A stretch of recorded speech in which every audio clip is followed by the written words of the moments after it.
You ready for Tales of the Empire? Oh, I was born ready.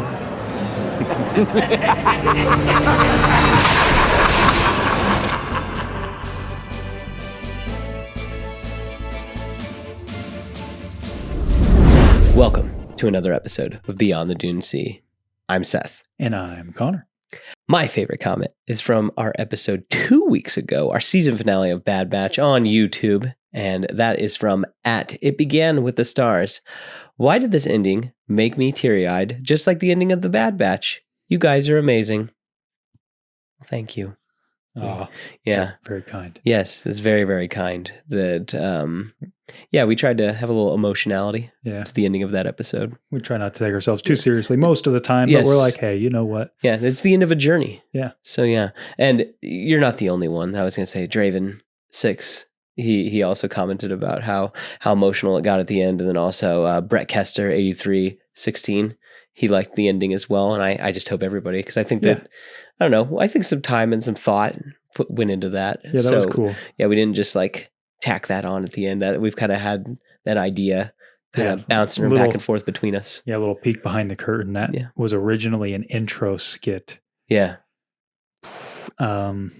It was a while back. But it was like, this feels too ending like. Yes. And so when we were kind of formulating the final episode, we were like, hey, what about that idea? That'd be a really nice way to kind of put a bow on all this. Yeah, I was going to say just kind of wrap it up and put it on the shelf, basically. Yes, but yeah, that was neat. So, but anyway, I'm happy that you guys liked it. I thought it turned out really well. That you did a really good job. Well, thank you. Appreciate it. Yeah. All right, and my favorite comment, let's get out of this sappy nonsense, from the Shradester8, our friend Grayson from @MortisFM, says, also, I thought the same thing about Emery and Echo at first. Seth mentioned that there was a little bit of shipping going on.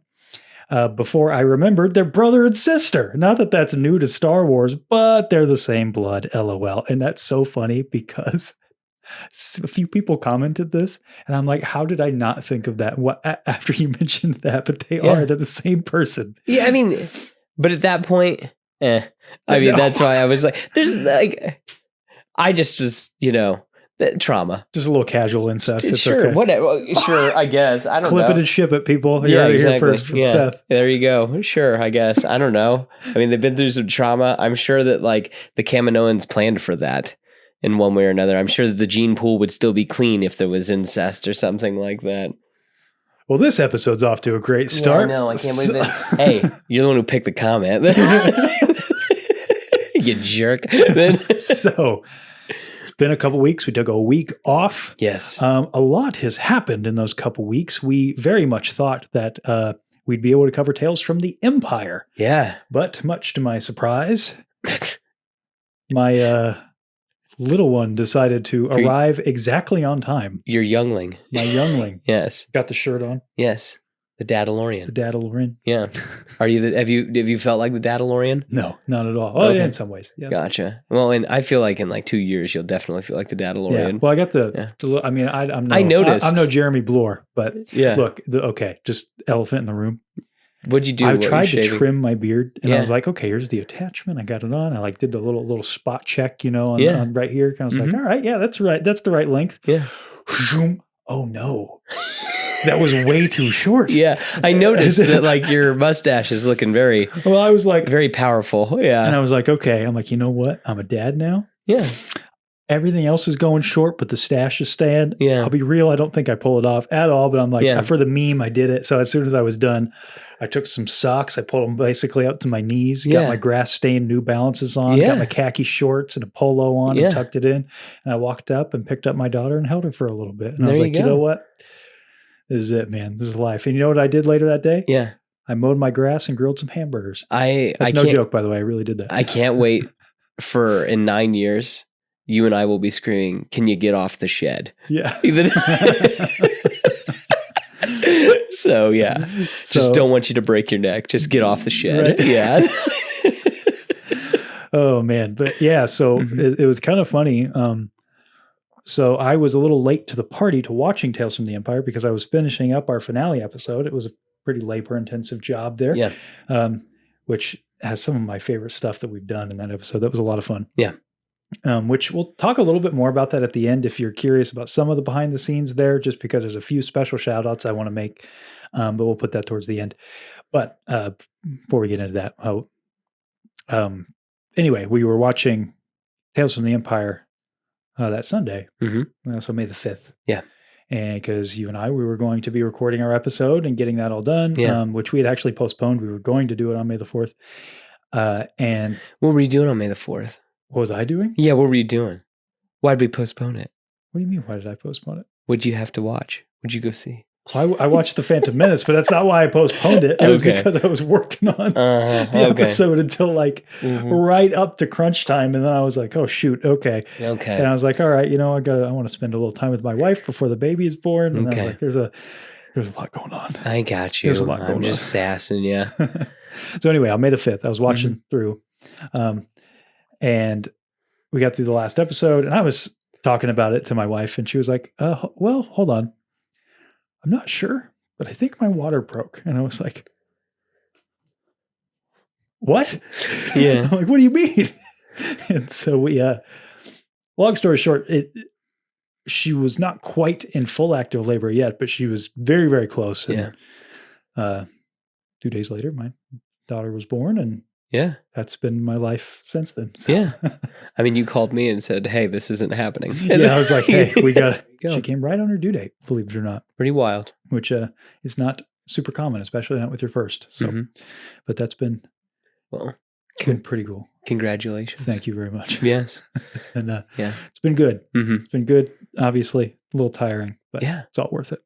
So before we get into Tales from the Empire, obviously that happened. Then we got a really solid Acolyte trailer drop. Yes. And then this, which I already forgot what it's called. Look at me. That what if Lego thing. What was that called? Oh, I don't know. I was just the Star Wars Lego special. I don't know. That's what I was but it was like a what if thing. Yeah. Sorry. The thing with Darth Jar Jar in it. Here. Well, I can Google it really quick. If you'd like. But that dropped as well. Yeah. And and then obviously The Phantom Menace got re-released in theaters that weekend. There was a lot of Star Wars. It was kind of overwhelming, to be honest. There was a lot going on. Well, you had a lot going on in your life too. There was also that. And then there was if you're a collector, there like Hot Toys was rolling out a bunch of stuff, some good stuff like that Dark Empire Luke. There was that Shadow Trooper that was really cool. And then what was that last thing? Star Wars Rebuild the Galaxy. Star Wars Rebuild the Galaxy. That was the trailer that got released. So all very, very cool. Oh, the new Darth Maul. That's what got revealed. That new Darth Maul. Sick. Yeah. Hasbro put out Well, what about Darth Revan? You said him too? Well, that was a few weeks ago. He didn't get revealed with Luke? No. Oh, I'm sorry. Okay. Gotcha. My bad. You're behind the times. I am. Yeah. They all just blur together eventually. Yeah. This is another guy with a red lightsaber. Oh my goodness. Another guy with a helmet. Dive a dozen. Then we had Hasbro had a panel that was pretty good actually. Yes.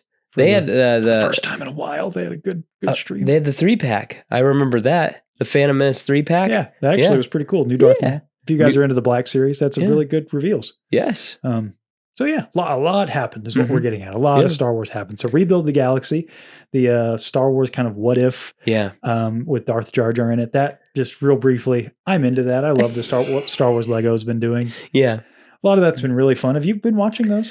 I watched the Christmas one from like 2 years ago. Okay. Did you watch the Halloween one?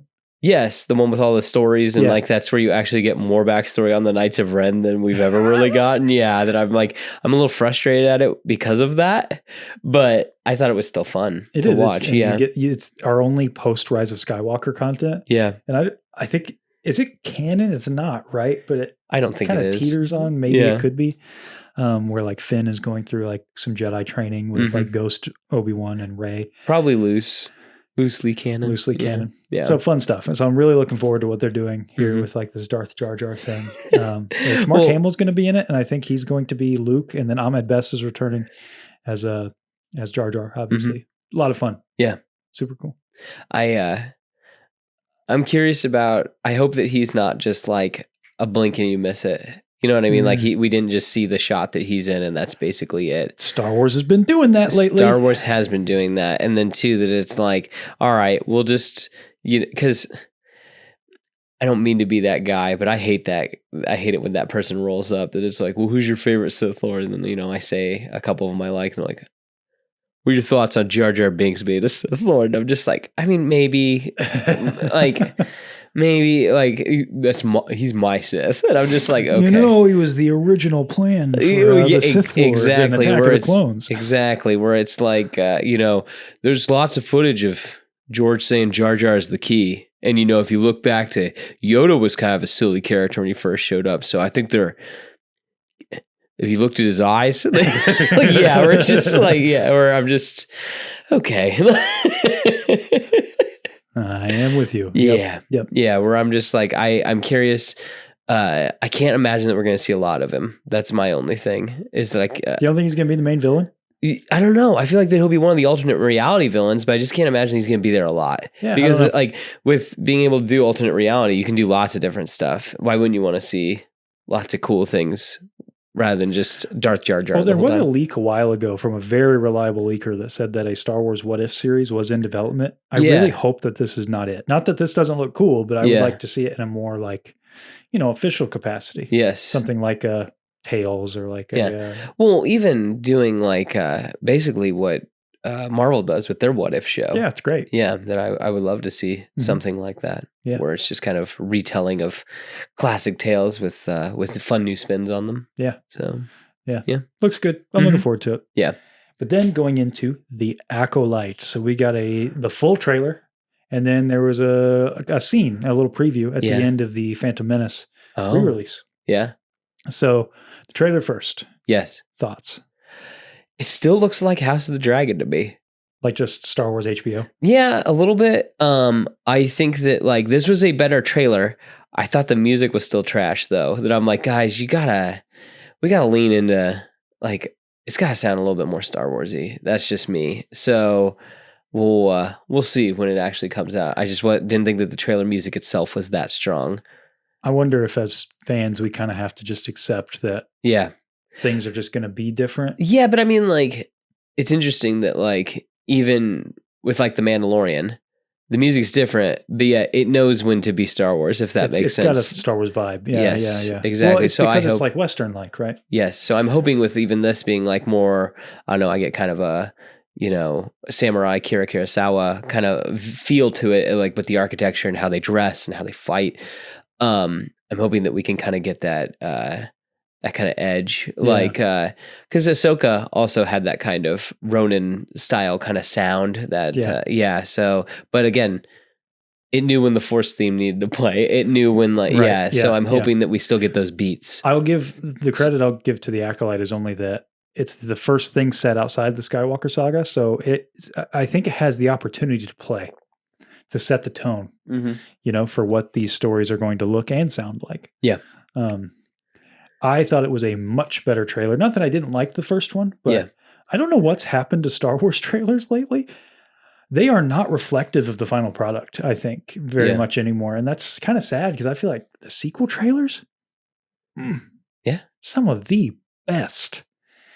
Just movie trailers of all time, in my opinion. That Force Awakens trailer, the Last Jedi trailer, the Rise of Skywalker trailer. Yeah. They are so good. Yeah. But then recently, we talked about the Bad Batch trailer, and hey, we loved the Bad Batch, but man, that trailer ruined everything. It revealed way too much. Yeah. I thought this even was revealing, even with me not paying that much attention. It was. I felt because, we know, is it Carrie-Anne Moss? Is that her name? I'm not familiar with it. I know, yes, the main Jedi that we see the Acolyte fight. Yeah, we see later the Acolyte has a green kyber crystal around her neck. One of the opening shots of this trailer is that lightsaber in the same place that they were fighting. Yes, just sitting there. Yeah, and with the line, "Someone is killing Jedi." Yeah, it's okay, that could be a bait and switch, but also all of the material we've seen, including the preview at the end of Phantom Menace, is that fight scene. Yeah. So it's okay. So she's dead. Okay. So she's probably dead. Again, you see the kyber crystal hanging around her neck too. That I'm all right, cool. That could just be one of the beginning scenes of the show. Maybe. But given the way they've kind of dropped the ball on Bad Batch stuff, where that made the Juggernaut, that was episode 12. Yeah.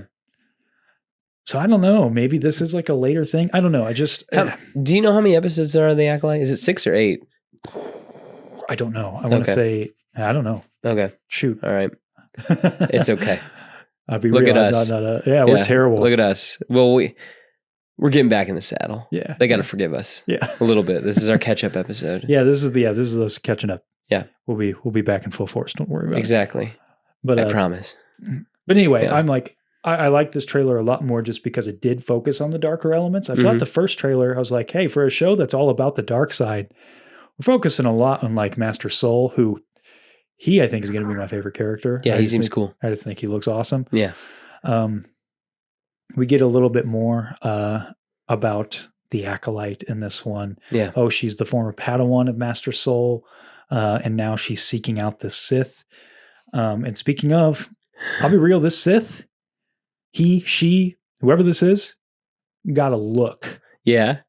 I love that helmet. Yeah. It's got a vibe to it. It looks like Abeloth and the Knight of Ren just like smooshed together. Yeah. Yeah. So I got to shout out Ashton Sherritt because he did a great breakdown about how like the music from the trailer is very similar to Baylan Skoll's theme. And then obviously we have this, the jaw looking like Abeloth. And it's like, is there a connection to like this character having a connection to what Baylan is seeking in Ahsoka? And so now I'm curious. My big question with this character, with the Acolyte, is this character a true Sith, like from the line of Bane? Or is this more of like a Abeloth true believer type that's going to tie thematically to what we're seeing in Ahsoka and all of that?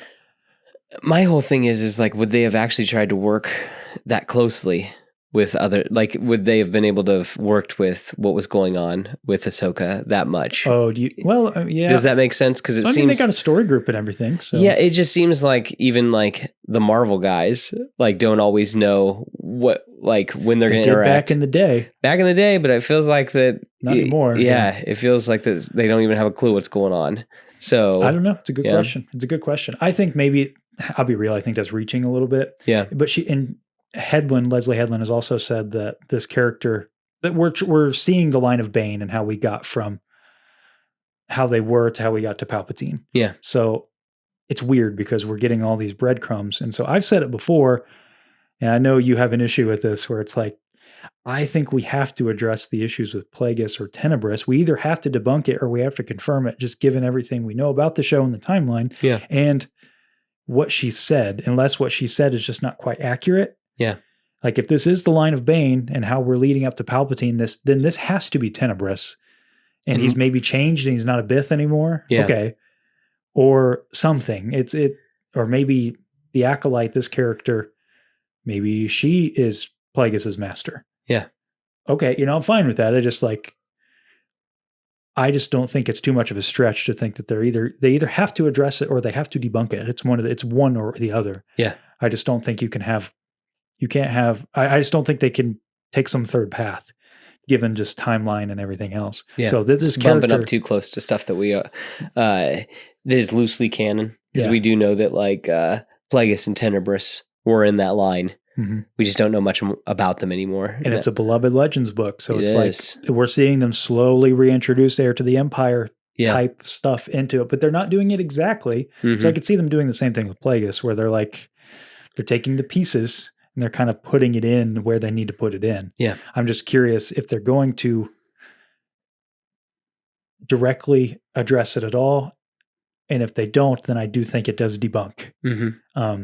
Unless what she said was just inaccurate and this is just a different Sith. Yeah. Because even the Plagueis book does acknowledge that there are some like fakers out there. Well, it's not that they're like fakers. It's just like they're Darksiders, but they aren't from that line of Sith. Yeah. And they, that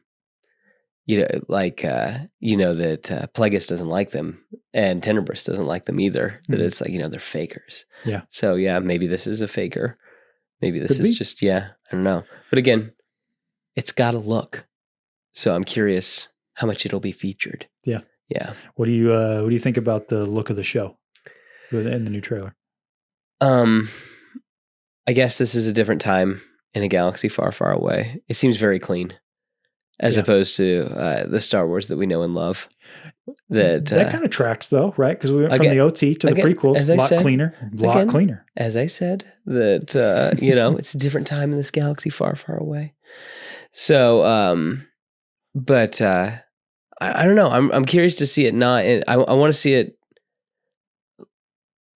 I want to see the episode. Like I'm curious to see it when it's not just a trailer. Like I want to see it like where it's a living, breathing thing and stuff going on. I am happy that we saw like a Nemoidian and we saw like a Rodin, a Rodian, and stuff like that. That we're seeing some familiar aliens. Yes, that we're seeing familiar aliens. Because I just it annoys me that it's just like we have to keep making new ones. I'm like, no, like I mean, Star Wars has a look. Like there's a reason why we like all these creatures. Like it can't just be oh, there's another Wookiee. No, I want to see other stuff that we've come to love over time. So I am excited to see all the new aliens again, or the old aliens again. So, my optimism for the show has kind of been like this. Like I was nervous because of I lied. It's been like this. Yeah. Because I was like, okay, as it was announced, I'm like, I'm down, interested. And then Leslie said some stuff that I'm like, okay, I'm not so sure. But then she's kind of course corrected, and I like it's clear that she's a fan. I mean, there's no doubt about it. And clear that she knows her stuff. Yeah. But then these trailers, they've got the second one has been a lot better. Some TV spots have added some extra stuff. So I'm very curious. I'm very interested. Something new, something very new. And in fact, the most new that we've gotten so far. Yeah. Very curious to see what it's going to turn out like. I still want to toss out too that I feel like the Acolyte, her outfit is very Revan-esque. And I'm curious if that will get addressed as well, that there's a reason why she's wearing that garb. If that was just a visual nod or if there was something more to it. Again, even if if it's just a visual nod, I would like them to even nod about that, that like that armor you wear, like that sort of thing, something like that. Could be interesting. Yeah, I don't know. It looks too much like his, or at least too similar to his, like kind of like how all Star Wars characters have to cut that silhouette. Like the look of her outfit looks just too much like his outfit, not to be a coincidence. That chest piece. The chest piece, and then you've got the stuff hanging from her hips. It looks too much. Yeah, I think this would be a great opportunity to delve into the lore of the Sith a little bit more. Yes. Like let's give us that scene of them walking into like the Sith library or something like that, or go. I know this would be really fan servicey, but I would kind of dig if they went to that island in the Plagueis book. Oh, where he's got all of his stuff. Sojourn. Yeah. Yeah. And just hear a little bit about that. I want that, Do you think that was Octu that you see? No, I don't. I've heard, I know Matt from StarWarsTimeShow brought that up too, that it did look a little like Octo. Yeah. But no, I think that nobody's seen that place till Luke did. He was the first to find Prime Jedi. So that's why I thought maybe. And there is a cave, so it could be. Yeah. I mean, I think that could play. I would be surprised. Okay. But yeah. So the preview, I'll just talk briefly about that at the end of the Phantom Menace re-release, which was fun to watch in theaters. Yeah. I'll be honest, the only one theater in our town had it, and it was, in my opinion, it's not a very good theater. Yeah. So it was not the greatest experience, unfortunately. Were there lots of people there? There were a lot of people there. Okay. And there was one guy who was real into R2-D2. Like, he was cheering every time he appeared. Like, when he first got on screen, he was like, there he is! That's the man! And then he wheeled out. Fun fact, I was in your theater. Yeah. It was actually the guy right next to me, funny enough. But literally every time he did anything, he's like, that's right! He did it! It was every time. Don't mess with the D2! He was so funny. Yeah. But it was cool to watch it, but like I said, it just didn't hit quite as hard because that theater, the reason I never go to that theater is because it's not very loud. Yeah. And so I was really looking forward to Duel of the Fates, but then we get to that and I'm just like, man, I want my seat to shake. Yeah. But it's just, not the movie's fault. But I want to feel it in my soul. Yeah. I gotcha. So I had a good time still watching it, but it was just not probably the experience everybody else got watching it.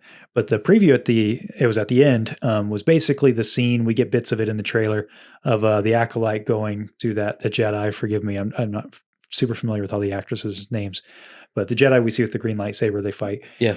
We basically get that whole scene up until where they're end. hopping up they're hopping up to the next level and stuff like that. It was cool. Yeah. It's like a bar cantina type thing.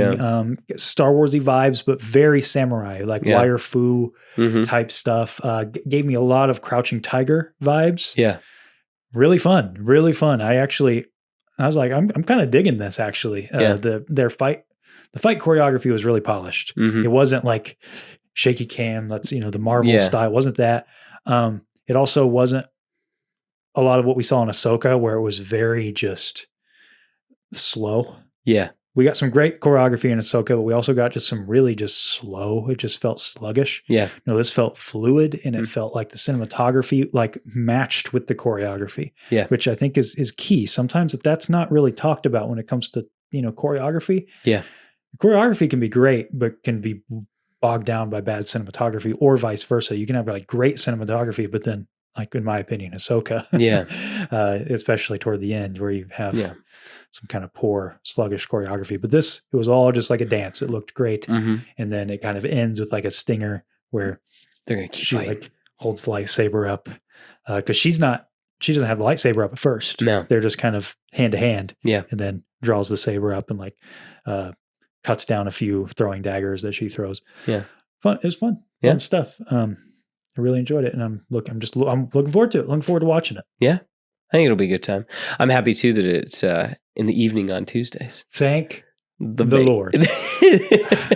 Goodness. So it'll be a little easier on us. Yes. Yeah. I don't know why. Bad Batch. Why? Yeah. Just release it on the you had a good thing with Ahsoka. Keep it going. Yeah. Yes, I'm very thankful for that because that was great. I looked forward to that every week. Like my wife and I, we'd get dinner and sit down on the couch and there 8 o'clock, 9 o'clock, whatever time it was, would roll around and there we go. Yeah. Hey, Tales of the Empire. Yeah. The main course. Hit me with your review. Of Tales of the Empire? Tales of the Empire. Hit me with your review. So my 1 minute review.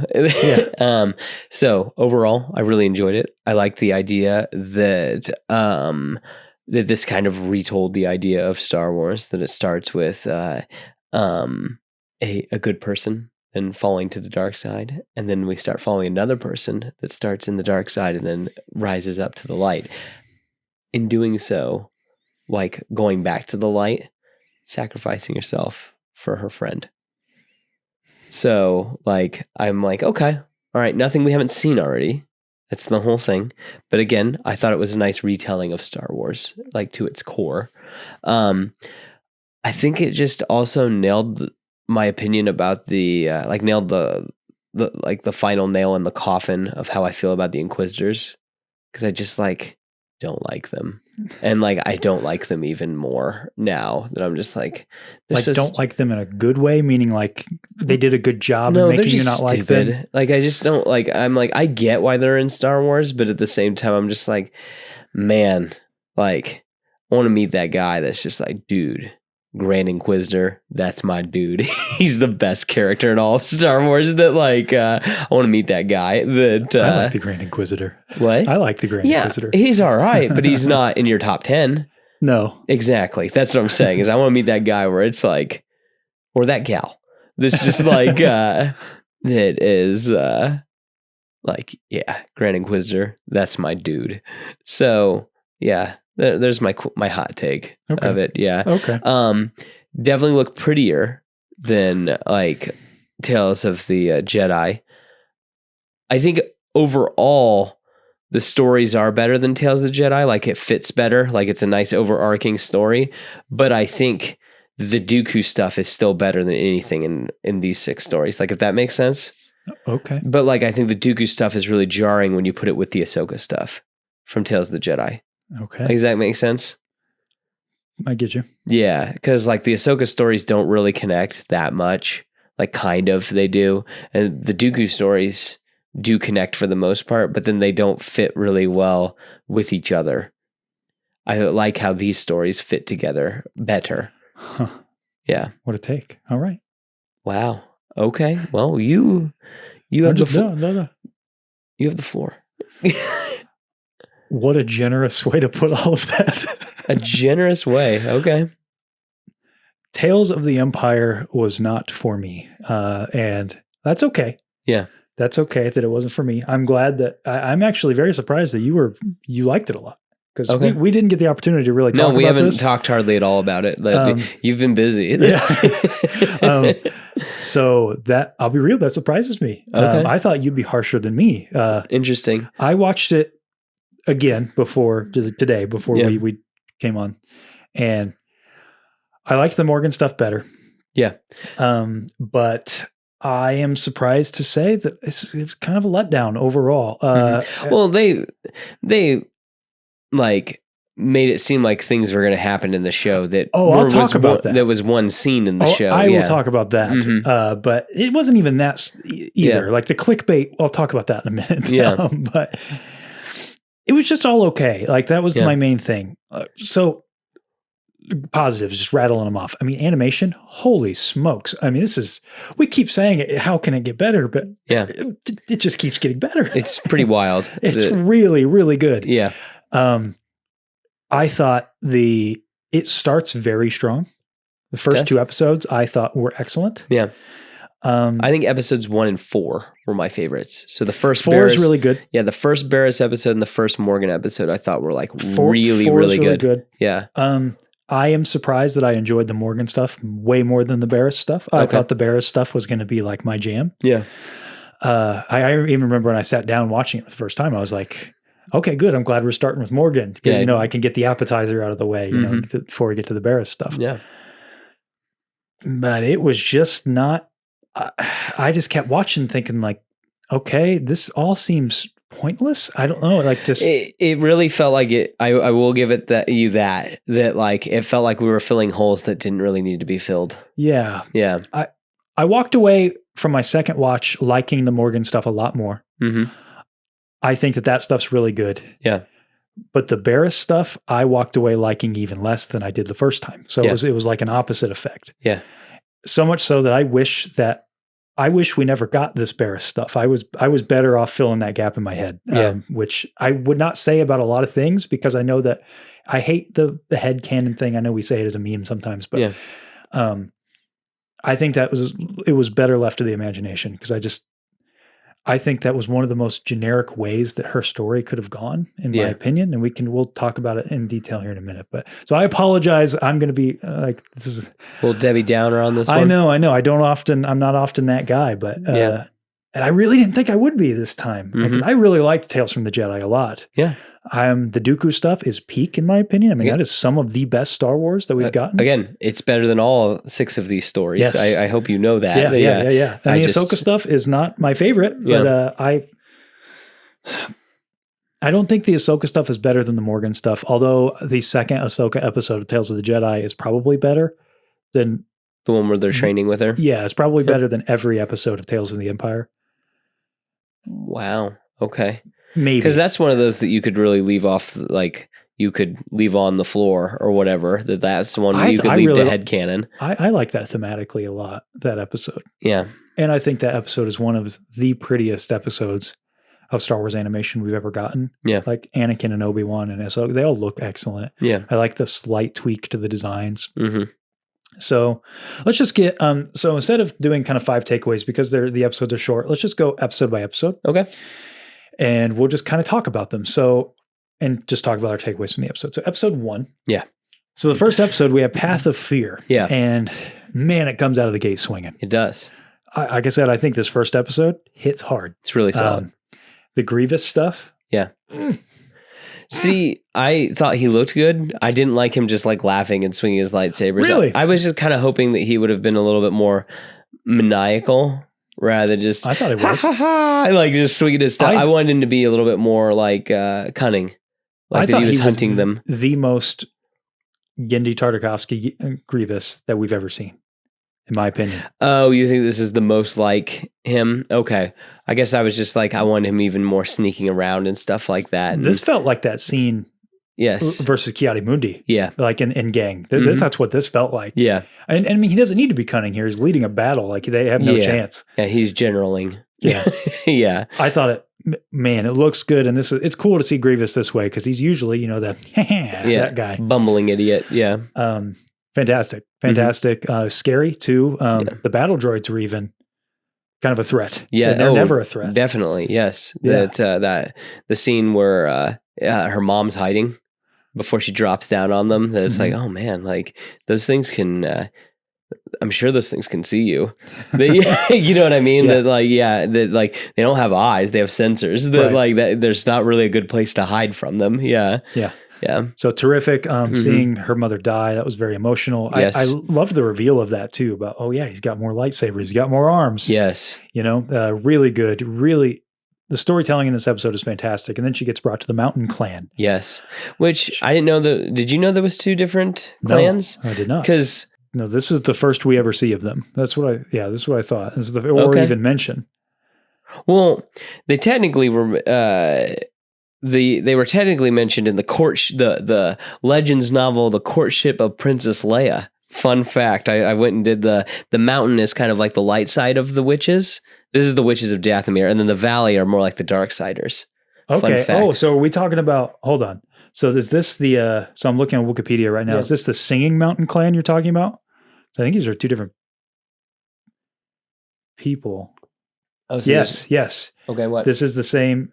So this is what's in Fallen Order, right? The Singing Mountain Clan. No, it doesn't say that they're in Fallen Order. Oh, okay. But it does mention this book, The Courtship of Princess Leia. Yeah. The Singing Mountain Clan. So this is Legends. This is a Legends thing. Yeah. So it looks like they've taken this.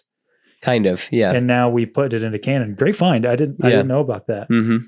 I went and did some research because again, I still, granted, click on canon and see if it changes it because you're in Legends right now. Then, yep, because again, you're not in the woods in Fallen Order. You're running around the mountains, and that's what made me think, and so that's what made me start looking around. So the only thing that they exist in canon is a short story written by E.N. Convery. That was published in 2020 anthology book, The Clone Wars Stories of Light and Dark. Okay. And they are briefly mentioned in a short story called Bug, the Singing Mountain Clan. But it's definitely the same, like we're looking at the same people. Yeah. So this is, the Singing Mountain Clan was a Dathomiri witch clan located near the Singing Mountain on Dathomir, which was a bitter rival of the Night Sister clan. Its leader was Ogvene Dejo. I cannot say that last name. Yeah. The daughter of Ogvene Dejo and the founder of the Night Sisters used to be part of the clan before she was exiled for attempting to kill her mother. Great find. I did not know about that. But I mean, to piggyback off of that, I was going to say Jeremy BLOORE had a great point on his show that basically these guys were the light side version of the Night Sisters, which is so cool. I never thought about that. Like there would be a light side version of magic. Yeah. Well, I mean, and again, we saw like a teleport and like a force repulse, basically. Like it was a very almost kind of reminded me of like Harry Potter's Patronus in Prisoner of Azkaban. Ooh, okay. Like I got that kind of vibe. Yeah, where when you could make the battle droids, buzz off. That's basically. Yeah.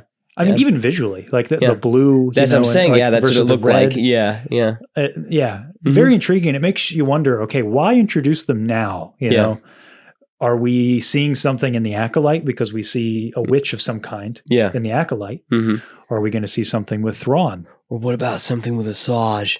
Could be. In the future thing there. That's interesting. Yeah. Maybe Asajj Ventress will have something to do with the Mountain Clan and whatever her future story is. Exactly. Could be. I find it fascinating that we chose now to introduce this other faction on Dathomir when we've teased a lot happening on Dathomir in future content with Thrawn and the Mando timeline and with Asajj and this supposed other story we're seeing with her. Yeah. Really cool. I thought they were one of my favorite parts of this show. The Mountain Clan. Oh yeah, and I was gonna say that like what a crazy first lesson for Morgan to learn. That it's just like, oh no, you can't let your fear rule you or whatever. And then, she ends up getting all of her new buddies killed, basically. Yeah. Sad. Yeah, you could take Morgan out of the Night Sisters, but you can't take the Night Sister out of Morgan. Yeah, exactly. And I loved the the mother's line where she says, "You must not assume that just because someone does not want to fight, that they are not capable." Yeah. I thought that was a very Yoda in Empire Strikes Back line. Very much so. Kind of also reminds me of like Mufasa from The Lion King. Like it's, I'm brave because I have to be brave. I don't go looking for trouble. Yeah, exactly. So, yeah. I think that's great because a lot of people think something that annoys me with Star Wars criticism is Yoda using a lightsaber in Attack of the Clones. Yeah. It's like, but war does not make one great, and that's not the same character. It's like, well, first of all, he went through a character arc. Yeah. But also, just because someone does not want to fight does not mean that they are not capable. Yeah. Yoda clearly knows how to fight. Yoda of all people, I think, should show that, like, there's a time to fight. Yeah. There's a time to, if you have warriors, now is the time. Yeah. Exactly. So cool. Great. Off to a great start, episode 1. Yes. And like you said, great lesson about fear. Episode 2. Yes. The Path of Anger. Also, great episode. Yeah. I dug this one too. TIE Defenders. Yeah.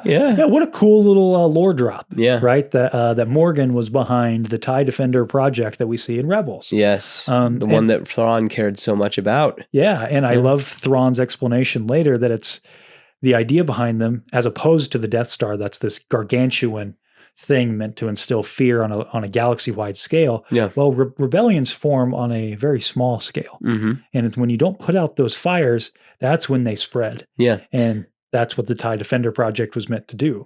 And what ends up destroying the Death Star? A bunch of fighters. Yeah, exactly. If TIE Defenders were there, they may have been able to make the difference. Exactly. Who knows if that's true or not? I mean, Darth Vader and his TIE Advanced almost made all the difference. Yeah, but Darth Vader, even though he is one guy, or like he's the guy, he's only one guy. It's true. Luke also had, he had a little help. Yeah. But I thought that this episode was kind of a little love letter to Heir to the Empire. Yeah. We got a lot of little drops. We got Captain Pelion, which I know we've seen him before briefly in The Mandalorian, but that was really nice to see him. I know there's some issues with the canon timeline with him showing up. I've read online that with a book or something, he's not technically working under Thrawn yet. Gotcha. But lovely to see Pelion. I love him in Heir to the Empire. He's great.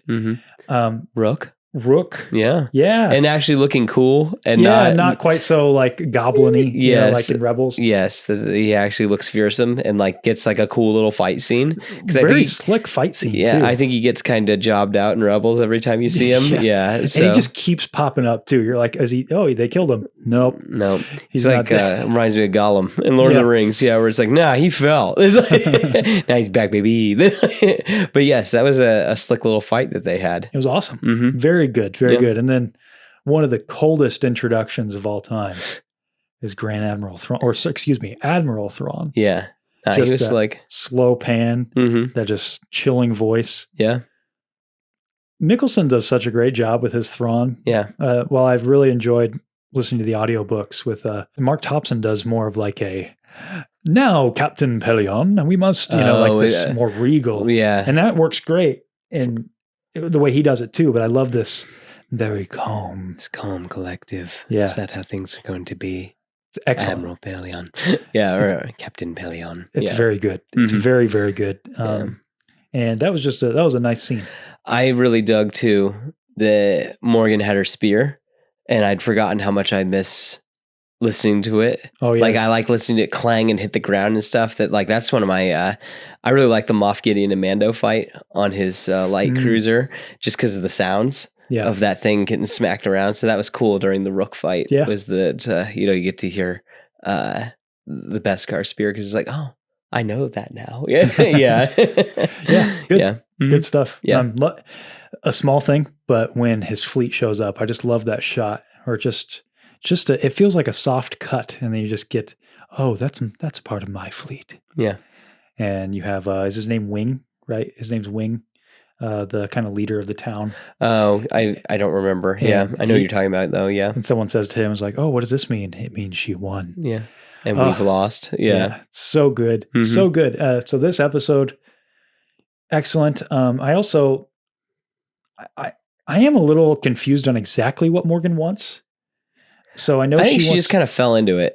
Well, but she wants Imperial favor to take down her enemies. But who are her enemies? Because Grievous is long gone at this point now. Yeah, Grievous is gone. In fact, she's now working for the guy that kind of sent General Grievous there. She doesn't know that, though. I know. I'm just saying it a roundabout way. Yeah. It's weird. So the only thing I could think is like, okay, like she lost power, so now she has power. Yeah. And that's what she wants, is she's just like, okay, you know, now I just want to beat down people because people beat me down. That kind of bully the cycle continues effect, right? Well, again, too, that it's like, you know, fear leads to anger, and then anger leads to hate. Yeah, there was just like, just being miserable. And that could just all be it, right? Yeah. But they do try to give a little bit of an explanation here, and I'm like, but who are your enemies? You know, like They should all be long dead now. Yeah. But I do find it interesting to kind of get right into the next episode.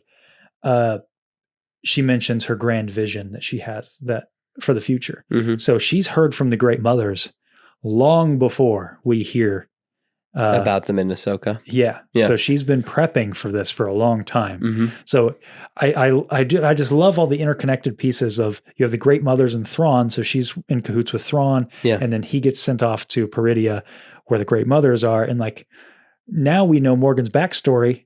What would she want most to get her family back on Dathomir? Mm-hmm. Okay, this is how she does it. She gets Thrawn. She helps Thrawn and the Great Mothers all. And maybe there's something here that we don't, like an unsaid thing. Maybe she hears even long before that. Maybe there are whispers.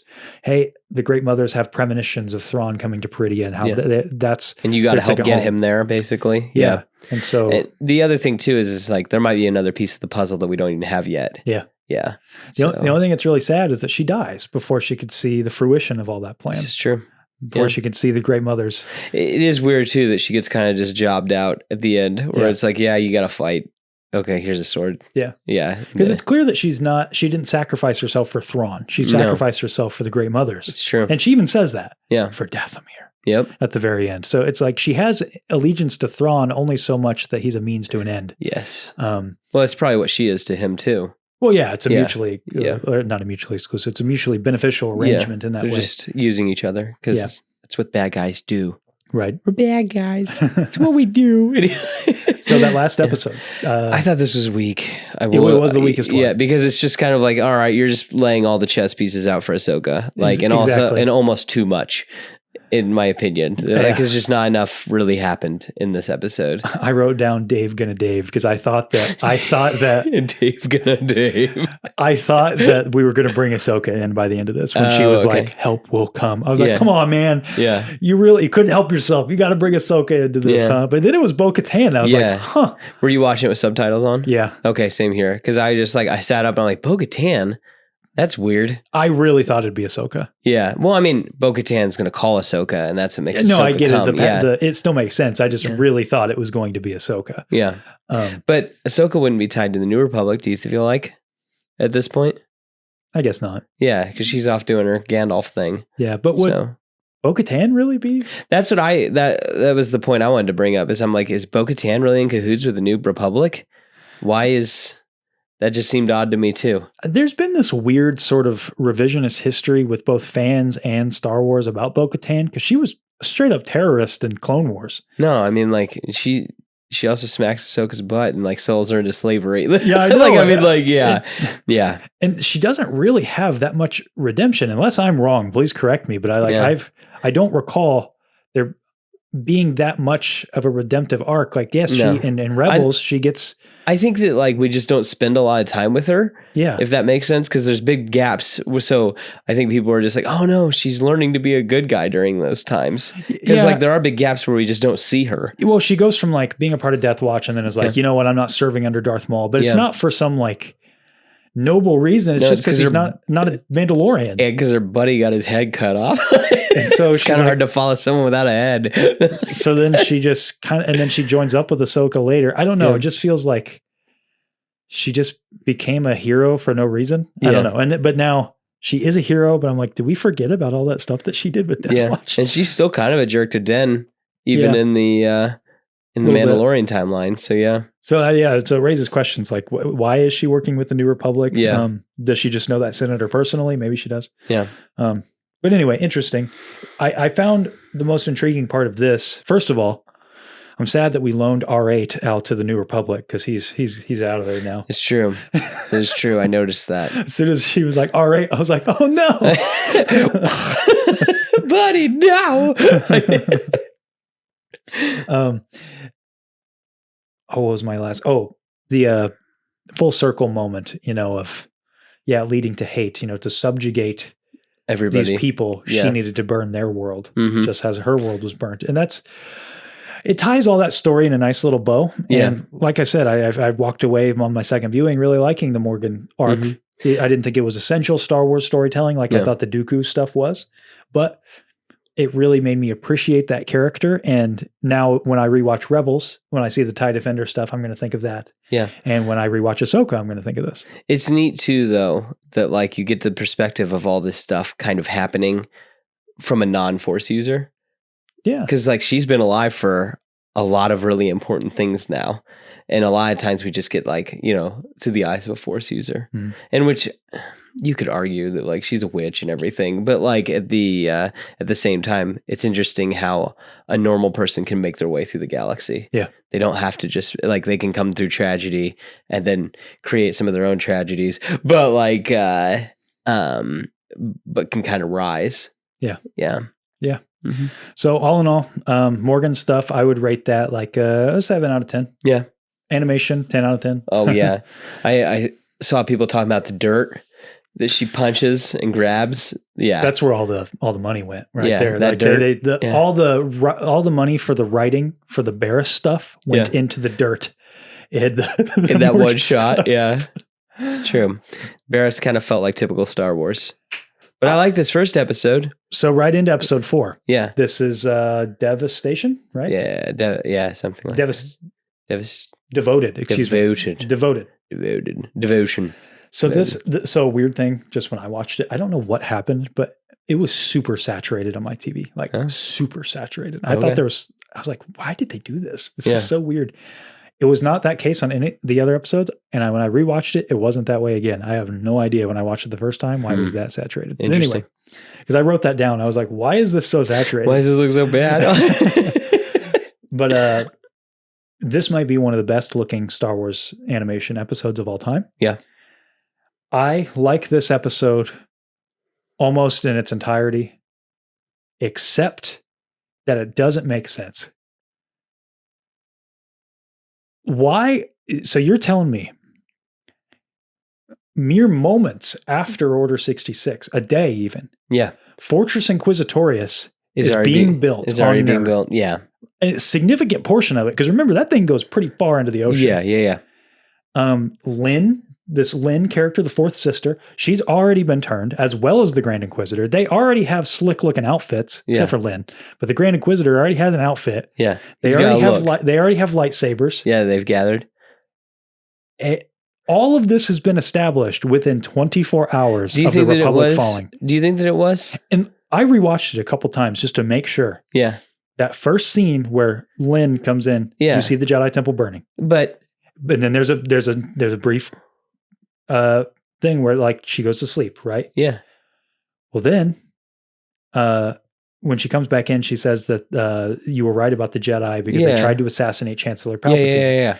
It could be that this was a while after, but I don't know. I assumed it was probably a little while that like they've got to like kind of do damage control in the Jedi Council, basically, or the Jedi Temple, where it's like, I mean, they've got to kind of take care of everything there, and they're kind of destroying everything that was in there. That's why the burning and stuff like that. It could be, but it really feels like those two scenes take place like that's the morning after. Yeah. Because of the clones are like, oh, by tomorrow there's not going to be any Jedi. Yeah. And then it's the next day, it's morning because she goes to sleep and then she looks up. And Lynn also is wearing standard Jedi robes by this point. I guess that's true. I mean, maybe you're right. I could be wrong. It could be later. But that is my main issue with this first episode. I'm like, you're telling me all of this was done within 24 hours of the Jedi falling? Already ready to rock and roll. Because right after that, after the title card, they're arriving on Nur. It's like maybe there was time there too. I don't know. But that's just all. And you're telling me by the end of that, because there's also... The training could have taken time. Yeah. They probably did take time. Oh, yeah.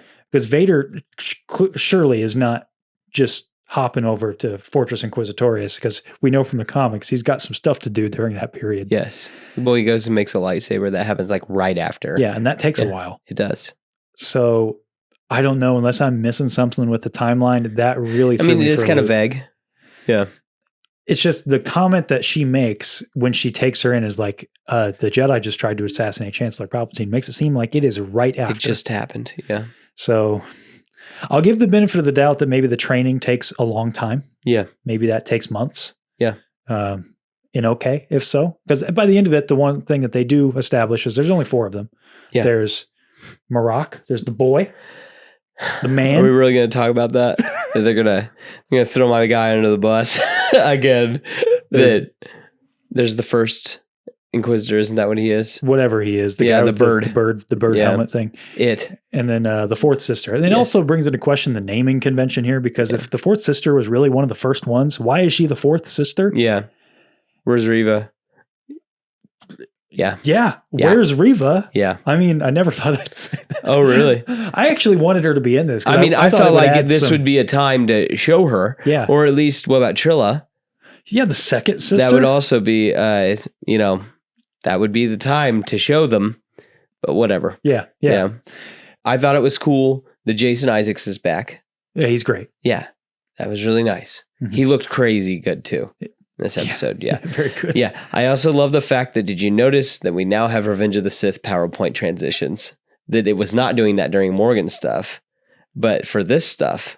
Yes, I did. We were checkerboard Yes, thing. we were getting like the goofy Revenge of the Sith transitions. And I'm like, I don't care. I love this because it feels like Star Wars. Yep. Yeah. I did notice that. Yes. Anyway, now I believe. Oh, sure, Vader. I also wrote, sure, Vader is cool, but what about Marok? So, and then the Vader did look really cool in this animation. And I liked the simple music beats in this, that like the Konnors are just killing it. Yeah. Yeah. That like, because they used, it wasn't the Imperial March when Vader came in, but it was just kind of like, I can't remember what it was, but it was something from episode 4 that they used, just kind of that. Really? I thought it almost sounded like that sound when he's staring out, when Anakin is staring out toward Padme. Yeah. That, like John Williams. Mm-hmm. It's almost what, it's not exact, but that's almost what it sounded like to me. Sound? Yeah. Yeah. Okay. Well, this would be a good time to talk about this trailer for this. They lied to us. It just was clickbait. Like, I agree. Look, I'm fine with this being the only Vader scene. It just shouldn't have been in the trailer. It should not have been the stinger for every trailer that they did. It was like every single one. It almost reminds you of how they were selling Rogue One. Yeah, but he had 2 scenes in that. He did. Some pretty good ones. Yeah, but they still like put him everywhere. Yeah, like he was all over the movie. Yeah. No, they only did like in the teaser trailer for Rogue One, they had the one shot at the very end. It's not even in the movie. Yeah. Yeah. And then the second trailer, I don't remember if they did or not. Yes, they did. It was that shot of him walking down to Krennic. Yeah. That's fine because that built to something. In the trailer, we got every single shot except for that over the shoulder one of Vader. Yeah. And it's like, and him sitting down on the throne too. Why? It just made me mad because I'm like, it felt like so clickbaity because all you did was show Thrawn and Vader in your trailer. That was your main push. Yeah. And Thrawn, he gets one scene. Okay. That's fine. But Vader was like clickbait out the wazoo here. It was just like to get the butts in seats. And it's like it was an unforced error. You didn't have to do that. Like Vader could have just been a nice little surprise at that episode. Like, oh, hey, and that's cool. He looks nice. I feel like the Grand Inquisitor could have fit in there just as well. Yeah. Yeah. Like, again, I'm perfectly fine with the amount of Vader we got. Yeah. But don't make that your stinger in the trailer if that's all you're going to show. Yeah. That frustrates me so much. I think that these trailers have been really bad. And as like a brief aside here, so I recently watched the Fallout show. Mm-hmm. Excellent. Very good. Yeah. And I realized part of the reason I enjoyed it so much, I never watched the trailer for that. You didn't know it was coming? Nothing. Yeah. I remember actually when that show got announced and the trailer came out, I remember hearing people say, this show looks terrible. And I'm not watching this. So I'm not the biggest Fallout fan. So I was like, whatever. I just won't watch it, I guess. and I never watched the trailer. Well, then the show came out and I heard the opposite. No, this show is awesome. I'm like, okay. I mean, I kind of like Fallout. So I was like, I'll watch it. And I really enjoyed it. I've been playing the games again because it got me really invigorated on the franchise. And I was thinking about it. I'm like, I didn't watch the trailer for this and I knew nothing. Yeah. What a great experience. And I know it's my choice to watch the trailer. Okay. Yeah. I get it. But at the same time, marketing teams, like, why are you doing this? Like Bad Batch, you're showing Crosshair coming back in your first trailer. Yeah. And you're showing like Vader, who's in it for 3 seconds. Yeah. As your stinger. Yeah. It's not even like a blink and you miss it shot in the trailer. It's like you ended it with that. Yeah. You ended it with almost every shot he was in it because they showed like him walking by and like, yeah. It's just frustrating. Yeah. So anyway, so with the next 2 Barriss episodes, this is my main issue with this arc with Barriss. Anything interesting that I thought they were going to do with Barriss is gone because she's all concerned about the Jedi Temple in her first episode. Yeah. It's like, you tried to bomb it. Yeah. You killed people. Why are you upset? Yeah. Like, what do you mean? And then she reluctantly becomes an Inquisitor, and well, she kind of didn't really have a choice, but yes. Sure, she didn't have a choice, but that's just not interesting. Like, if this character who had a lot of darkness in her in Clone Wars, right? She saw all of the errors of the Jedi, and so she decided to frame Ahsoka and try to bomb the Jedi Temple. Okay, let me see that character become an Inquisitor and then become disillusioned with the Inquisitorius. Okay, that's interesting. That can be an interesting story. Yeah, rather than struggling with it from the get-go. But right away, she's like not about it. And then by episode 2, she's just a Jedi. Yeah, pretty much posing as an Inquisitor. Yeah, I'm like, ooh. It was just not interesting to watch her at all. Yeah. And this is coming from, I was really intrigued. I was excited to see where this character was going to go. Again, episode 4 is extremely strong. It's very good. Yes. With them fighting in the hole and all that. Yeah. Except for, I wish that she was more in tune with the darkness. Like, yes, we get her force choking her friend. Yeah. But she doesn't seem into it at all the entire time. It's like, show me her being a true believer, because that's who we saw her as last. Yeah. We saw her being brought in by Anakin Skywalker, to the Ahsoka's trial. She's not that person anymore. No. And so, when did the change happen? Exactly. When, like in a time in solitude, okay, then show us that story. Yeah. Start there if you want to show us this transition. It's just for a show called Tales of the Empire, we saw her immediately be a good guy, I felt like. And then also, kind of the elephant in the room with this, we've seen this story now 3 times. Well, my argument to that, are you just going to say that an Inquisitor turning back to the good side? I mean, my argument to that is that they suck. That they are just bad at their jobs, and that's why they're expendable. Well, but they nailed it the first time. Yeah. Trilla, her story is awesome in Fallen Order. Really good. Yeah. Reva is okay. Yeah. I liked her more when we rewatched for the show. Yeah. Barriss, I like the least, which is surprising. Well, you don't get to spend a lot of time with it.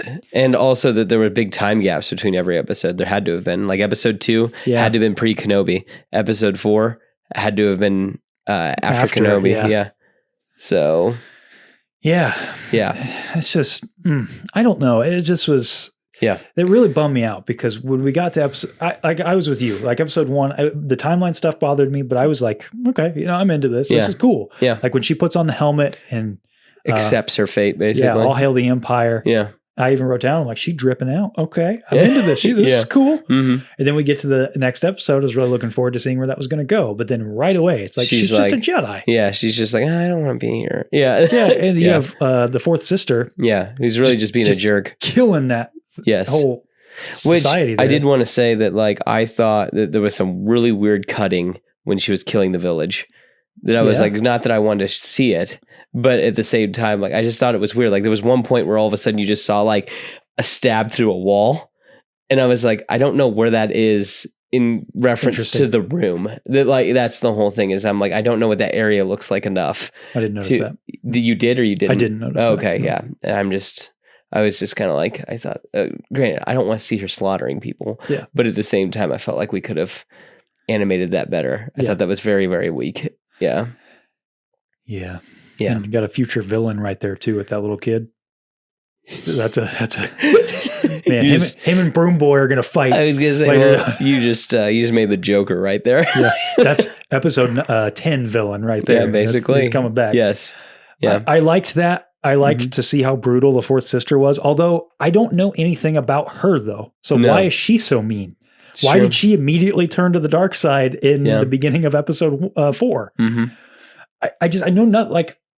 At this point, show me her story. Like if Barriss isn't going to be the one to be evil, then show me her story. I want to know why she's evil and why she has her come to the light moment. Yeah. Like it's just weird. Weird choices.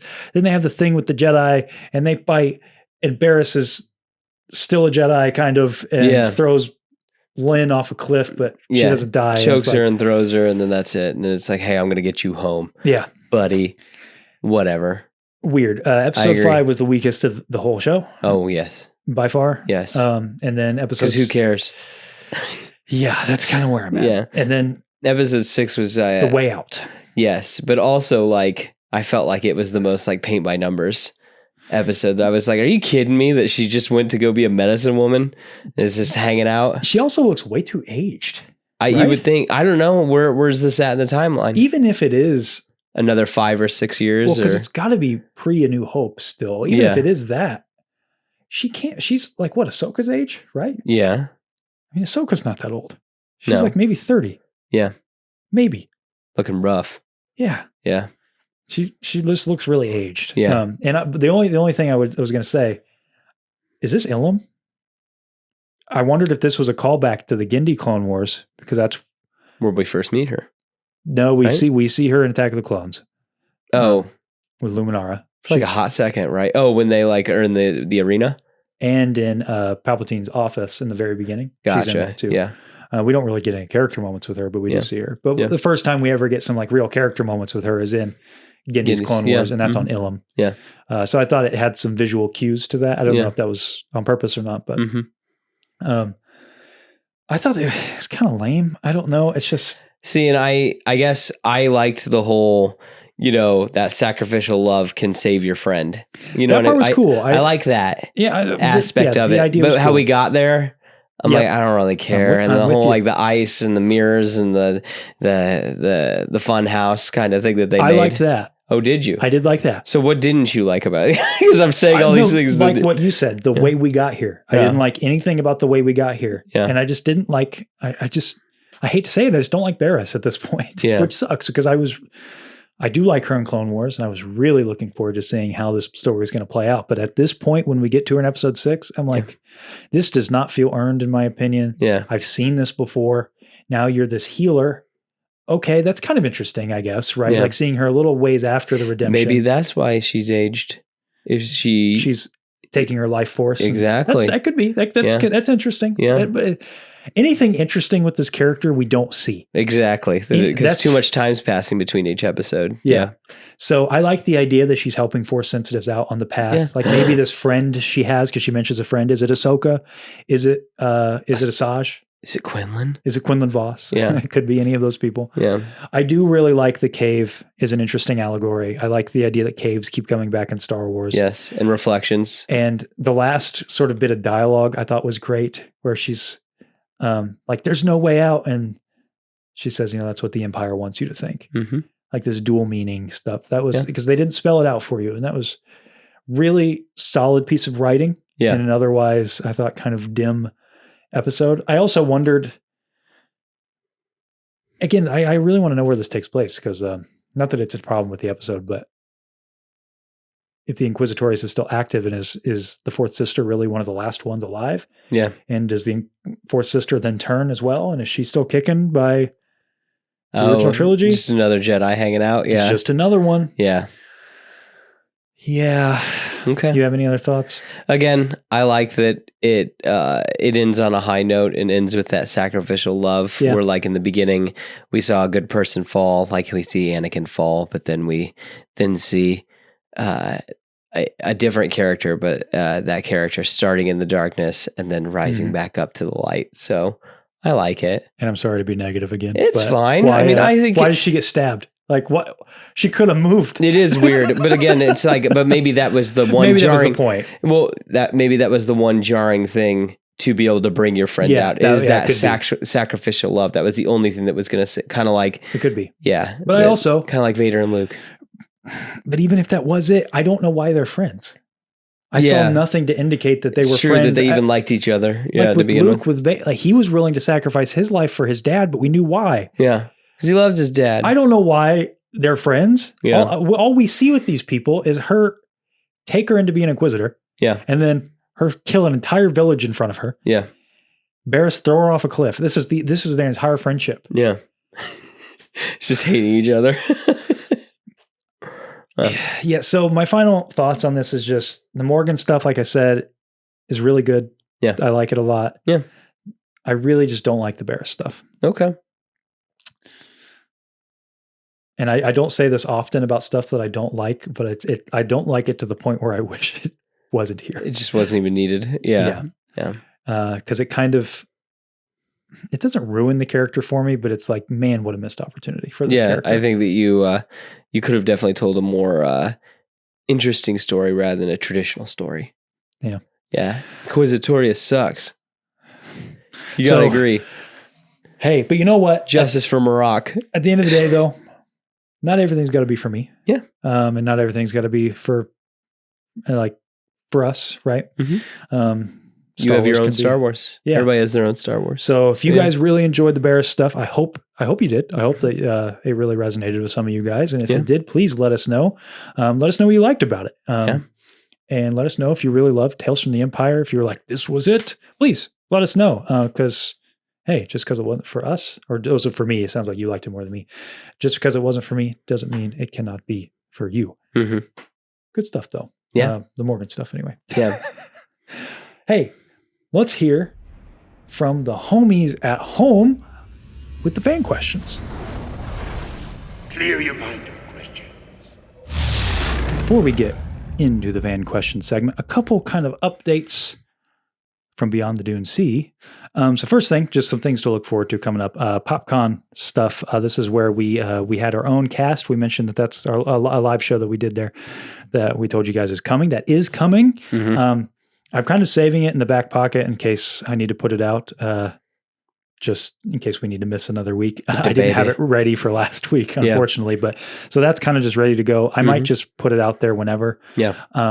That was fun. We talked about our MVPs in each Star Wars movie. Yes, which I want to go more in depth in another episode soon, like sometime soon. Yeah, because this was about a 50 minute. We were really under a time constraint. So I would love to actually really delve into that. Yeah. Like the MVPs of that was a really fun each movie. conversation. Yes, yeah.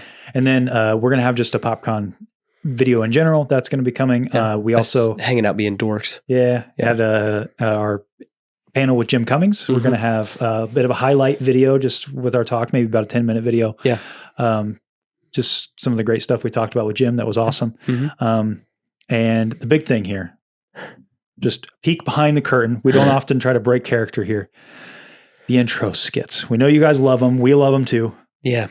We're pulling back a little bit for a little while. Just a little while. Just a little bit. Don't worry. They're not going away. No. And maybe they won't always be intro skits. Just maybe they'll be somewhere else in the show. But we can't turn our backs on that part of us. Yeah. Yeah. But we did want to give that update in case in some of the future episodes. So to give you an idea, again, a little behind the Dune Sea action here. It's super hard to do something when you just don't know. There's so many variables. Yes. Yeah. Because Bad Batch, we were trying to tell a story while the Bad Batch was going. So we did an experiment with the Bad Batch. So hard.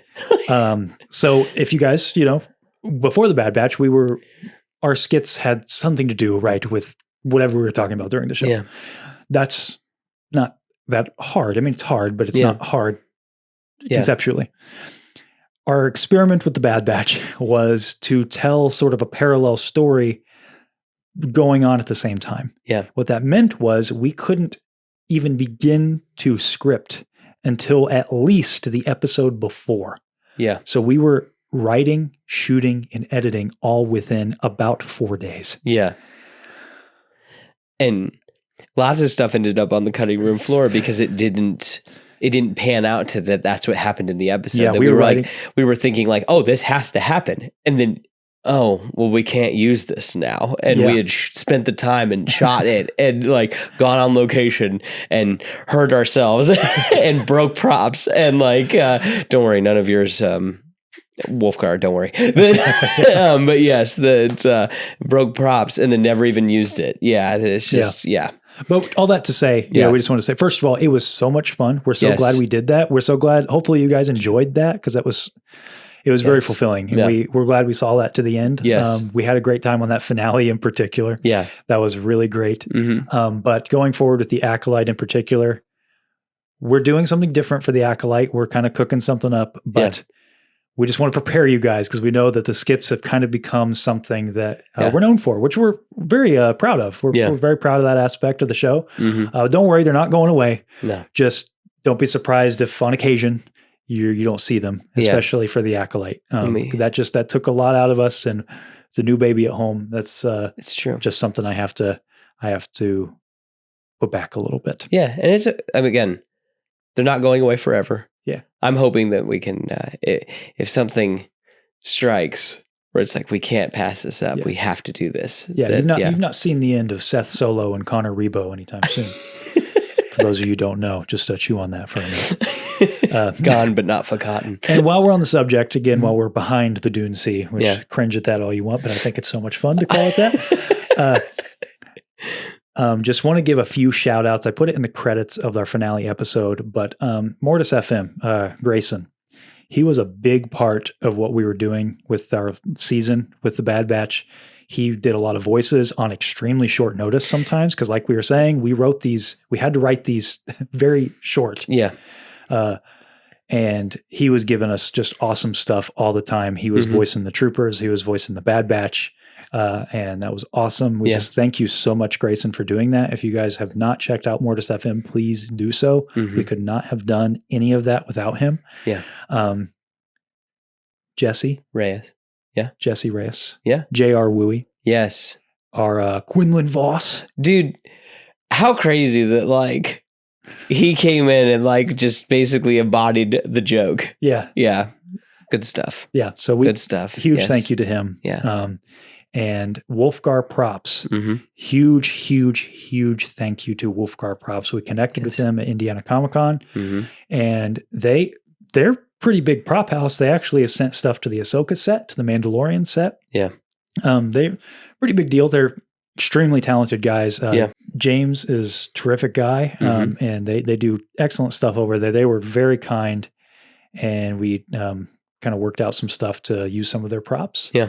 So that big old rocket launcher, exactly, the Babu Frick, yes, all that stuff was from Wolfgar, the thermal detonator, the pistols that I was using, everything other than my lightsaber and your pistol, was all from Wolfgar. Okay. Yeah. So just big shout outs to them. There's a ton of other people that have been behind the scenes, but mainly we just wanted to give shout outs to those guys. Yeah. Anybody else specifically you wanted to?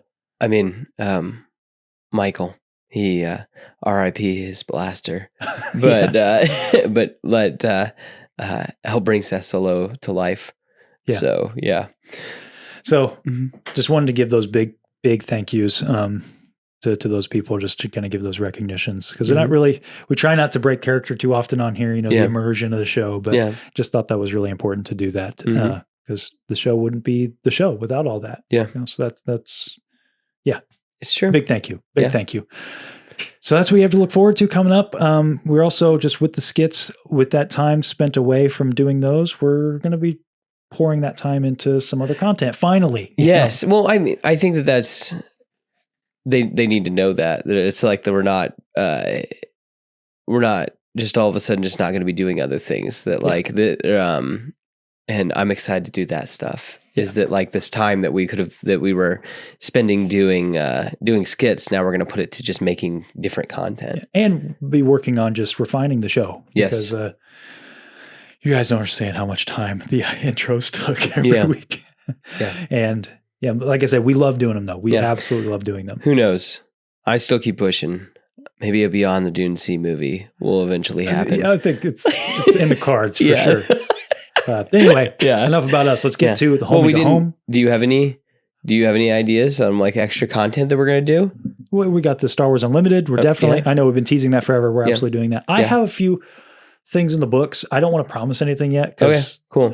Well, unlimited content's coming. And I know I'm going to be collabing with some people because I've had some people reach out. So I'm going to collab with them. I don't know if it'll be on this channel or another channel, but be watching for that. We'll share it when it comes out. We got general collabs come. That's another thing we're wanting to do is just collab more.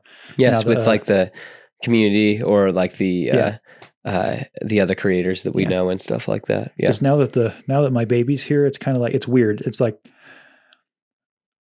now I can plan better, if that makes sense. Even though, of course, being a dad takes a lot of time, and she's my first priority, but there's not as much uncertainty.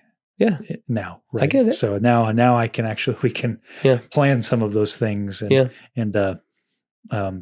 have a little bit more rigidity to the schedules, which is nice.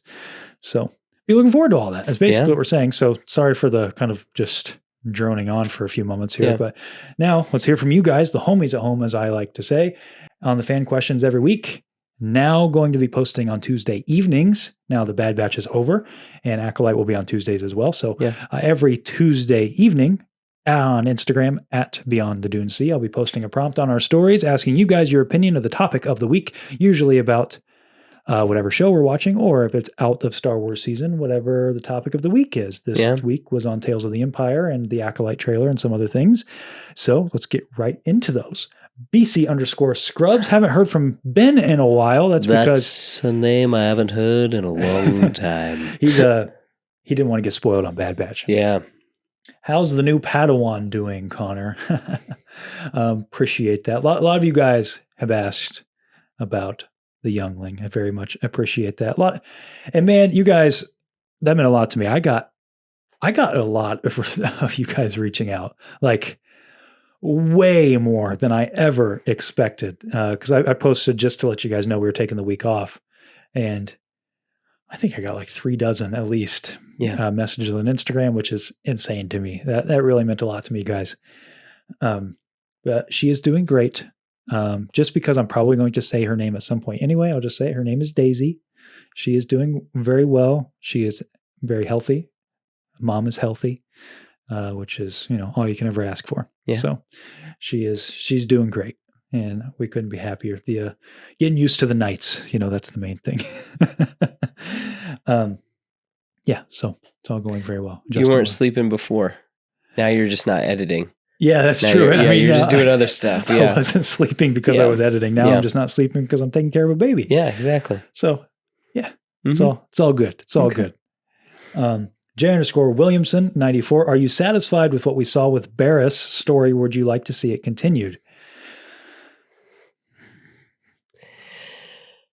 Let's see some of those in-between moments, because again, there were lots of just other things going. Like, I feel like that we missed all the important parts. We just got kind of the cliff notes on her story afterwards.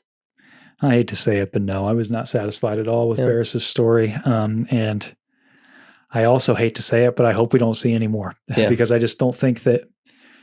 Just leave it be. Yeah. I don't think it's awful. Like, it's not the worst thing I've ever seen in Star Wars. It's not like I'm not going to be out there with on the picket line, like down with Barriss. You guys ruined Star Wars. Yeah.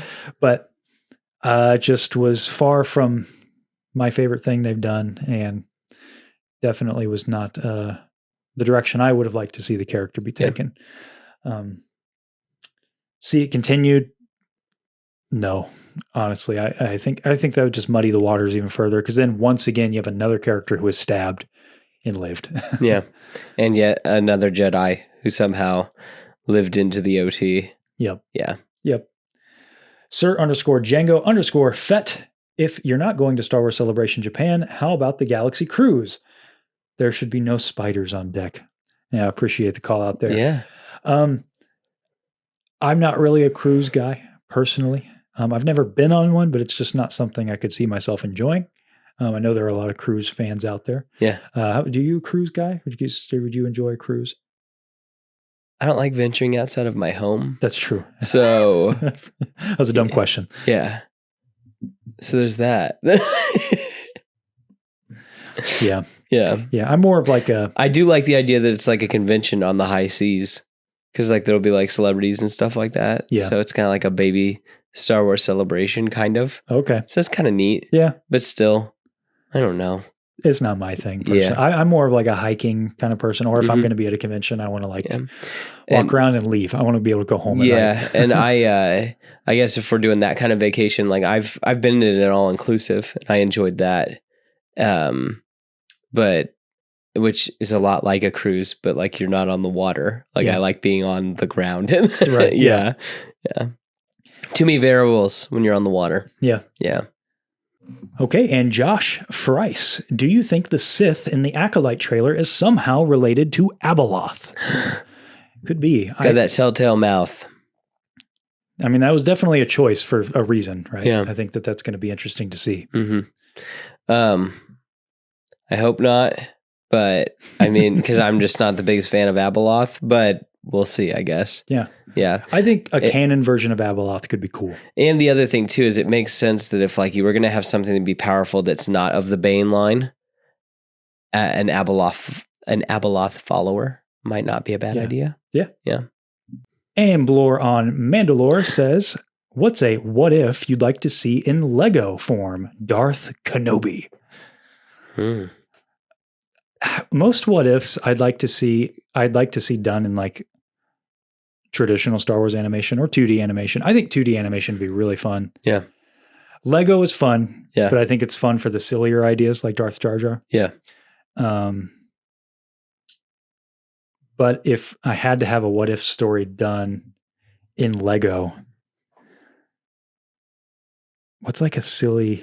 What if Sebulba won the boon to Eve? And he went with Qui-Gon Jinn. Exactly, yeah. There we go. Yep. I think it was the Ray side who had like a really funny video about like if Sebulba could use the Force, would it be with his hand or with his foot? Oh, yeah. That's a good point. It's a big question, right? It is. Yeah, I don't know. That's a interesting question. Okay. I don't know if I had a general what if, I guess, to answer that question. They're the obvious ones, like what if Anakin beat Obi-Wan on Mustafar? Yeah. That's a big one.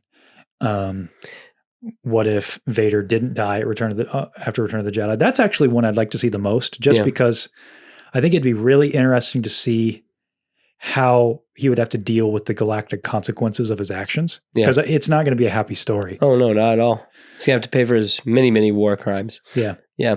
Have you seen that guy? He took the Hot Toys and he put Padme's head on the second sister's body. Yeah. Yeah. I wouldn't mind seeing that. Like Vader and Padme, but she's like an Inquisitor, like an Imperial Queen that would be kind of interesting. Yeah. Be down. Mm-hmm. Mikey _James_Yates. Congratulations on becoming a dad. All the best, bro. Thank you very much, Mikey. Appreciate that.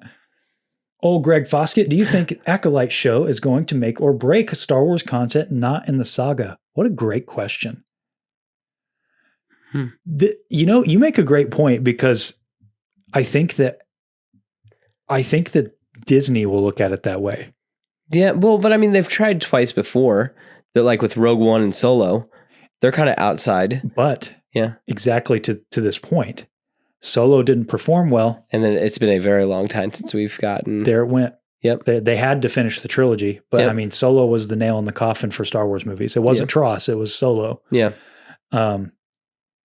So Disney makes decisions like that where it's kind of knee-jerk. It's knee-jerk decisions like that. I could definitely see if Acolyte doesn't pull the numbers, that they decide that, Star Wars fans don't want to see anything outside of the Skywalker saga. Yeah. Okay. Luke Skywalker show. Yeah. Which, you know what? I mean, easy. Call me a fanboy, but I'm not going to be upset about that. But at the same time, I mean, I hope that they don't just throw that away. But that maybe it's pessimism, but I could see Disney really looking at it that way, especially with Iger back at the forefront. Like he's cleaning house. Yeah. Rick Darklighter, favorite The Phantom Menace moment or memory? You might have better ones than me because I've lived that. Yeah. I remember, so I was so excited. I was wearing my Anakin Skywalker shirt and it was the Don't Look Back, where he's walking, you see Vader's shadow, and I thought that was just the coolest t-shirt and everything. And I was like, all right, I'm not going to run around at recess because I don't want to get it all dirty because we're going to be, because we're going to the movie later and everything. And I remember I got splashed by a mud puddle, and it got, no joke, it like hit my arm and everything. And I just was like, no, like I purposefully didn't do anything at recess, and I got too close to somebody who was like on a tire swing and like splashed me. No, man. Yeah, and so that's interesting from that day. Yeah, that one really sticks out. And then I remember coming out of the theater and someone telling me, which I've told this before, one of my buddies, his cousin, was like, in the next movie, we're gonna see why we're gonna see why Yoda is a Grandmaster. And I was like, I wonder why he's so sure of that. But I guess that makes sense because he didn't do a whole lot in this movie. So, yeah. I don't have a bunch. Maybe this is why I'm not as tied to the Phantom Menace. I do, every time I rewatch the movie, I like it more. Yeah. But my first memory of the Phantom Menace is one of my earliest Star Wars memories. I can picture it very clearly. I was at my dad had a camper. We used to go up to the campground every other weekend in the summertime, and we were up there. And we used to go to Movie Gallery. If you guys remember that, it was like Blockbuster. We used to rent a bunch of movies for the weekend, and he had a big outdoor kitchen. He was really into. He would always make a bunch of food for the weekend. So we had a big dinner. We had a day out on the lake. We had a big dinner, and then we came in, and we were watching that movie. I remember nothing about the movie except for the funeral scene. It's the only thing I remember for some reason. I don't know why. That was the only memory that stuck out because evidently I wasn't into the movie that much. Yeah, but I remember sitting there, and we had this tiny little CRT because it was a camper, so it wasn't that big. Yeah, this tiny little CRT up in the corner, and I think I was just sitting on my dad's lap, and I just remember Qui-Gon being on fire. Yeah. That was it. And the music. Maybe that's why it stuck out to me was the music. It's great. Yeah. And I remember just the always two there are, a master and an apprentice. It sits on Palpatine for a moment. Yep. And I think that we watched Empire right after that for some reason. I don't know why. Yeah. Maybe we watched the other ones, but I also remember in that same memory, the Battle of Hoth. Yeah. So that's really my only really prominent Phantom Menace memory. I don't remember when I got back into it, rewatching it. I don't remember anything that was like, oh man, this is the sauce. I don't. Because when I became a fan and I rewatched all the movies, it was the original trilogy that really hit me hard. Like Return of the Jedi was probably my favorite when I was a kid. Yeah. Until I watched Revenge of the Sith. Yeah. I mean, I have a Darth Maul action figure from that era that I didn't open. Yeah, it's still in the box and everything. Nice. Just because I was like, this is cool. This is it. Yeah, this is so. But I mean, looking back on it, young Seth, you were so silly. He's cool. What do you mean? He's all right. I changed things up a little bit for Tales of the Empire. Yeah, I noticed that. Vader, we got a Stormtrooper, we got Palps. Yeah. We got Thrawn behind my shoulder. I don't even know if you can see him. Yeah. He's back there. With my custom Lars Mikkelsen head. Metroplex_Asylum. How do you feel now that the baby's finally here? Feels awesome, man. It really does. It's pretty cool. That's gotta be a weight off your shoulders because it's a lot of unknowns. And then now it's like, okay. It is, but in other ways, it's now there's even more weight. Yeah, it's like, my wife made a funny comment months ago. Because we're just both hypochondriacs anyway, like we have pets, we have a dog and a cat, and anytime something happens, we're like, oh, we gotta call the vet and figure something out. And it was kind of like that with the pregnancy. She had a very smooth pregnancy, thank God. It was very smooth. But in any moment, we were like, if we weren't sure, we bought our own Doppler. Yeah. So we would go check. Okay, we can hear her heartbeat. She's okay. She's okay. Oh, she started moving. Okay, thank goodness, right? Because you have to count kicks and stuff. That's part of the process when you get later on in pregnancy. And I mentioned, I was like, man, when she's here, it'll be just such a weight. And she was like, well, yeah, but then it's just going to be different worries. It's just going to I was be. gonna say because now she's exposed to the elements. So, yeah, So and she said, she's like, we're going to be worried for the rest of our lives, just in different ways. Yeah. I'm like, that is so true. And Yeah. so now it is very much that. It's like, it's different though, because now I can see her and I Yeah. can be like, oh, I could visualize, oh, she's doing this thing, or now, or I can call. I've only called the nurse hotline once. Yeah. It was nothing. Okay, But there you they go. gave me reassurance. Yeah. I've called my mom about 1 million times. Yeah. She's called her mom 1 million times. So thank goodness for good grandmas out there. Yeah. But no, it is true. Every cliche you hear about, having kids is true. Yeah. Every single one of them. Yeah. I heard this years ago that you have like a sliding scale of happiness. Like it's like a 0 out of 10. And then you get married. It's like a 0 out of 100. Your capacity for happiness is so much more when you get married. Yeah. When you have a child, it's like negative 1,000 to 1,000 because your capacity for happiness explodes, but so does your capacity for sorrow. Yeah. Because every time you're so much more worried, and you have all of those things, right? And that is so true. Like, the smallest things gets me with her, like, she's been really smiley the past couple of days. Yeah. And she's only a week old, but like that, the simplest things, it's like, I've felt more joy than I have in my entire life, just watching her smile, Mm-hmm. which I know is the cheesiest thing in the world, but it's really true. So it really is, it's a blessing. We are afforded, the opportunity to participate in creation with this one thing. And it really is a blessing. So, and as like a creative person, it's like the ultimate act of creating something. Yeah. And there's that aspect too. So now it's just cool. It's just like, is she going to be a Star Wars fan? I hope so. That'd be cool. What if she hates it? Yeah, I know. It's like, It's all right. Because you know what? Dad and Uncle Seth are going to support her no matter yeah, what. I know. Yep. Yeah. Mm-hmm. Yeah. So it's cool. It's really awesome. You'll probably be hearing me talk about her a bunch. Mhm. So Michael _Kramer98 said, how's fatherhood been? Same thing. I'll just, guess I'm sure you guys are going to get sick of me talking about her over time, because that's going to be my life from here on out. So. Yeah. And last question from Jay Recky. Are we getting non-lightsaber mixed martial arts fights in the Acolyte? It looks that way. Yeah. It looks like Jedi can throw down. I mean, we saw Obi-Wan could throw down with Jango Fett a little bit without a lightsaber. Mm-hmm. So see some Jedi foo. Yeah. Hopefully better than what Ezra does. Yeah. Yeah. We got It's Force foo. we get a little bit of that in Tales of the Empire, a tad bit at the end. Mhm. And then we get in the preview from the Phantom Menace re-release for the Acolyte, quite a bit of that wire foo mixed martial arts stuff. Yeah. So yeah, I think we're going to be seeing a lot of that, which is really cool. I'm down with that. Yeah. Let's see. Let's get some new. Let's get some new. Heck yeah. So, all right, guys, let's about wrap up. Kind of a long show today, playing catch up.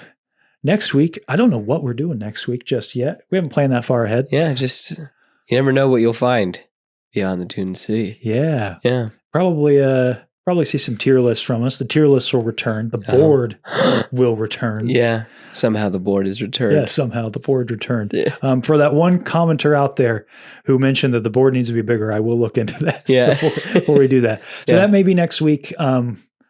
Maybe we'll do something else. I'm sorry, we're a little disorganized right now, but we're going to do a few more episodes, obviously, before the Acolyte comes around, and then we'll full swing into the Acolyte. Yeah. And then who knows after the Acolyte. So stay tuned. Thank you guys for tuning in. Thank you guys for watching. We will see you guys next week.